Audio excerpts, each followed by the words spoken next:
1 verse 10. My son, if sinners entice into concept down not.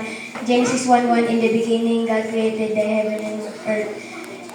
John 14:15, if you love me, obey my commandments. John 3:16, for God so loved the world that he gave his only begotten Son, for whosoever believes in him shall not perish but have everlasting life. Philippians 4 verse 13, I can do all things through Christ who strengthens me. Verse 10, Jesus Christ will always protect us. This will always praise be him.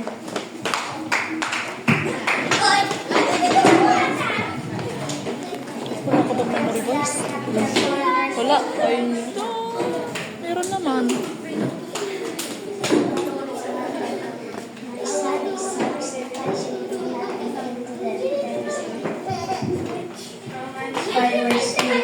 But God commanded his love toward us in that we yet sinners Christ died for us. Okay, nagaling.